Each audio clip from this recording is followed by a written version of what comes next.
नाव आल्यानंतरच चौकशी होणार ना? बळजबरीनं चौकशी करतील का? सरपंच संतोष देशमुख हत्या प्रकरणी धनंजय मुंडे यांच्या राजीनाम्याच्या प्रश्नावर अजितदादा कडाडले.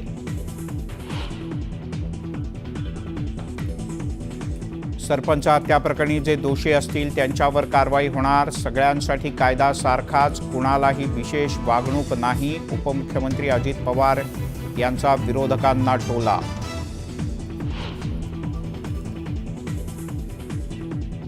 खंडणी प्रकरणातील आरोपी वाल्मिक कराडचा शस्त्र परवाना रद्द. जिल्हाधिकाऱ्यांच्याकडून बीड जिल्ह्यातील 100 शस्त्र परवाने रद्द.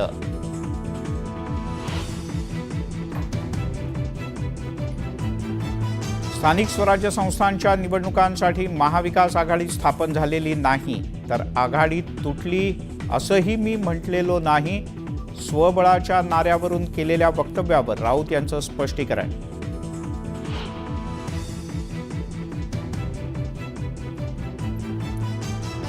बीड सरपंच हत्या प्रकरणी मुख्यमंत्री न्याय करतील ही अपेक्षा होती, मात्र सरकारकडून मुख्य आरोपींना वाचवून कारवाईचं ढोंग सुरू. हत्येप्रकरणीच्या तपासावरून राऊत यांचा सरकारवर निशाणा.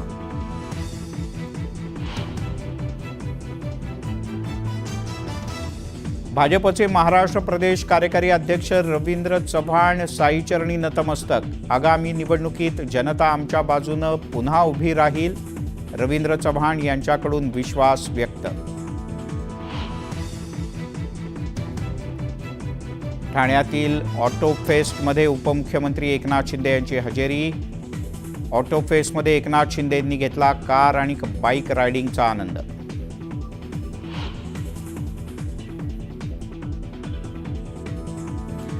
नाशिकमध्ये बंदूकबाजांची दादागिरी. हॉटेलमध्ये जेवायला गेल्यानंतर हॉटेलच्या कर्मचाऱ्याला बंदुकीचा धाक दाखवल्याची घटना.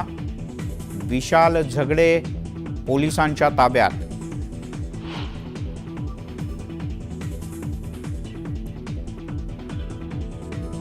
अमरावतीमधल्या गोल्डन फायबर कंपनीतील कामगारांना विषबाधा.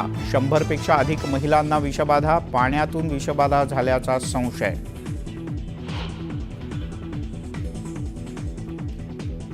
एसटीचे ब्रेक फेल झाल्यानं एसटी थेट दरीत कोसळता वाचली.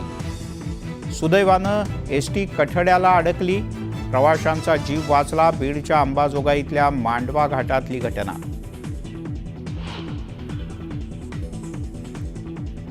मुंबईतल्या पवईमध्ये IIT कॅम्पस परिसरात दिसला बिबट्या. विद्यार्थ्यांमध्ये भीतीचं वातावरण.